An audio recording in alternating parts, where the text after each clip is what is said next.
안녕하세요. 데이온 멘토 박태욱입니다.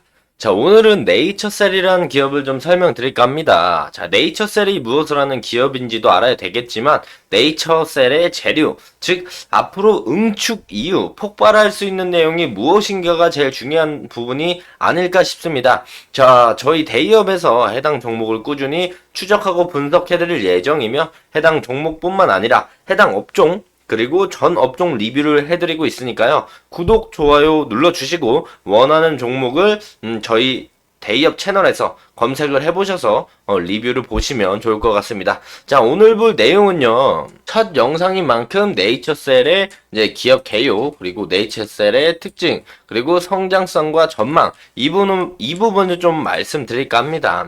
자, 네이처셀은 줄기세포 사업과 식품 사업 등을 영위하는 업체인데요. 알바이오와의 공동 임상개발 협약에 따른 해외 임상시험 진행을 통한 줄기세포 치료제 개발 사업, 그리고 줄기세포 배양 배지 사업과 줄기세포 배양액을 원료로 한 화장품 사업을 진행하고 있습니다. 자, 매출 비중을 좀 보면요. 줄기세포 사업 부분, 그리고 식품 사업 부분으로 나뉘고 있는데, 자, 비중은 거의 5대5로 확인되고 있습니다. 비중은 거의 절반이라고 확인해 주시면 되고요. 자, 해당 부분을 좀 자세히 보실 필요가 있어요. 보시면은 줄기세포 임상시험 현황을 요약해 놓은 겁니다. 그래서 자 보시면은 해당 아랫부분 연구 성과 이 부분을 좀 중요하게 봐야 돼요.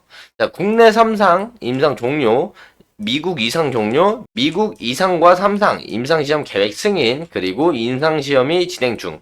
그렇다면 이 임상에 대한 기대감이 당연히 있겠죠. 아스트로스템을 보면 미국 1상, 2상 임상시험 계획 승인. 그럼 이 임상에 대한 기대감 있을 것이고요. 아스트로스템에 대한 임상 기대감도 있을 겁니다. 자, 이 부분이 사실상 엄청 중요한 부분이에요. 그래서 이 부분을 자세하게 설명드리는 건 제가 다음 영상에서 좀 말씀드릴 예정이고요. 자, 오늘은 첫 영상인 만큼 이제 사업 부분, 시장성 부분을 좀 말씀드리고 해당 내용은 제가 다음 시간에 이제 하나하나 자세하게 풀어드리도록 하겠습니다. 자, 우선 네이처셀, 어쨌든 바이오, 제약업종의 시장성과 전망을 좀 알아야 앞으로 괜찮은가를 좀 볼 수 있겠죠. 저희가 로봇, 뭐 2차전지 이런 종목들 왜 삽니까? 해당 업종이 앞으로 성장성이 고성장할 것이라는 기대감에 사죠. 그래서 시장 성장성이 무너져 있는 종목을 사면은 중장기적으로도 긍정적이지 않다라는 걸 볼 수가 있어요. 그래서 그 부분에서 내가 이 종목에 관심이 있다면 제일 먼저 그 종목, 그 업종에 대한 성장성과 전망을 먼저 확인하는 게 1번이라고 생각을 합니다. 그래서 그 부분을 조금 짧게 말씀을 드릴까 하는데, 자, 국내외 시장 여건과 관련 산업의 전망을 좀 말씀드릴게요. 자, 줄기세포 치료제에 대한 시장 전망을 좀 말씀을 드리면요. 시장 성장의 주요 요인으로는 줄기세포 치료제 개발을 위한 R&D, 이니셔티브가 증가를 하고 있고요.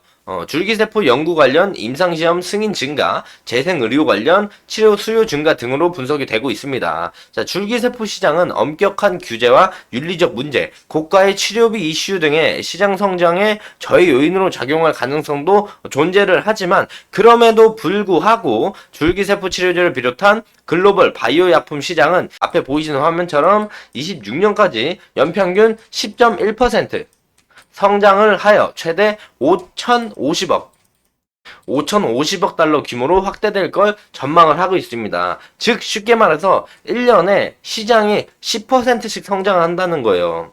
기업으로 따지면요. 매달 매출액이 100억인 회사가 110억이 되고 다음 연도에는 121억이 된다는 거예요. 연평균 매년 10% 성장한다라는 거니까 이게 적은 숫자라고는 볼 수가 없다라는 거죠. 그래서 그 부분을 이제 참고 좀 하시면 좋을 것 같고요. 특히 이제 아시아, 태평양 지역은 북미 및 유럽에 비해 시장 규모가 작습니다. 확인해 보시면은 올해 2023년으로 보면 아시아 태평양 쪽과 북아메리카, 유럽 이렇게 비교를 해 봤을 때 북미와 유럽에 대해 작다. 이 부분을 확인할 수가 있고요. 자, 한국과 중국이 바이오 의약품 시장을 좀 주도를 하고 있기 때문에 향후 북미나 유럽 대비 더 빠르게 성장할 것으로 전망을 좀 하고 있다. 매우 긍정적인 이야기 중에 하나라고 볼 수 있겠죠. 또한 치료 형태별 줄기세포 시장 현황 및 전망을 좀 볼 건데요. 치료 형태별 줄기세포 시장은 2019년 기준으로 봤을 때 동종 줄기세포 치료가 74억 달러, 54%를 차지하고 있으면서 가장 높은 비중을 보여주고 있습니다. 자가줄기 세포 치료도 58억 달러로 높은 시장 점유율을 보여주고 있는데요. 점차 개인 맞춤형 의약품에 대한 수요가 높아지고 있으면서 만성질환 발생과 유병률도 빠르게 높아지고 있는 추세에 따라 자가줄기 세포 치료제 시장은 향후에도 높은 시장 성장을 예상을 하고 있다. 바이오 의약품의 전 영역의 시장은 향후 5년간 지속적인 성장이 예측이 좀 되고 있으면서 특히 세포 유전자 치료제 이 분야는 현재까지의 시장 규모 대비 향후 5년간 39.7%의 고성장이 예측되고 있다. 성장성은 이러하듯 매우 긍정적으로 확인되고 있고요. 사실 제일 중요한 건 주가에 관련된 임상 기대감의 상승 여부가 아니겠냐.